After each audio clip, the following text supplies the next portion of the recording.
the situation as it stands now is that many of the passengers on the Canadian boat are sleeping on the boat in case there is a window of opportunity in which they can leave, but that seems unlikely. There is a very heavy military and police presence at the port, both on the water and on the ground.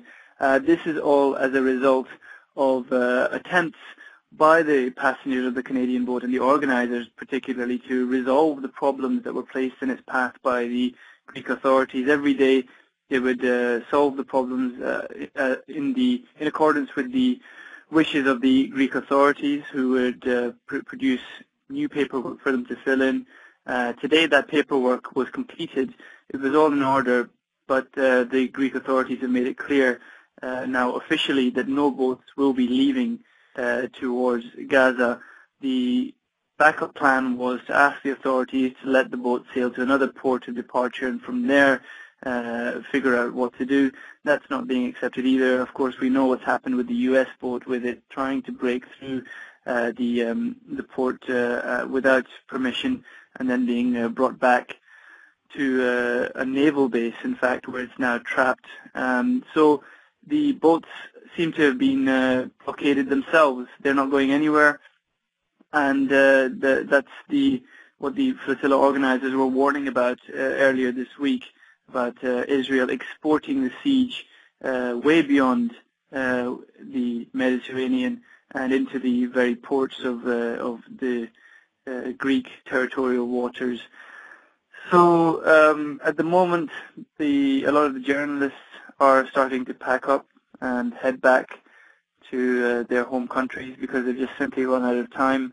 I have to admit the feeling amongst many people is no longer optimistic. It's almost as if there is no way out of this current situation, but the organizers are still insisting that they will do whatever they can legally to get these boats free. They've spent a lot of money on them, and so they're very keen, to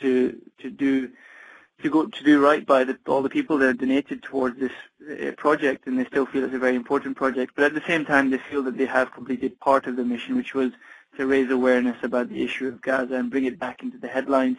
And they've shown to what great lengths Israel is willing to go to keep the issue of Gaza out of the headlines and to cripple and kill off this flotilla by any means possible, because it can't afford another confrontation where its military attacks and potentially even kills unarmed civilians on the international waters.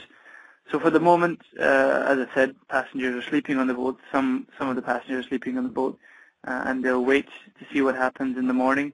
Until then, the port is in lockdown with the Navy and the military watching over the Canadian boat to Gaza, the Tahrir, and the U.S. boat is in fact in a naval base surrounded by barbed wire and soldiers.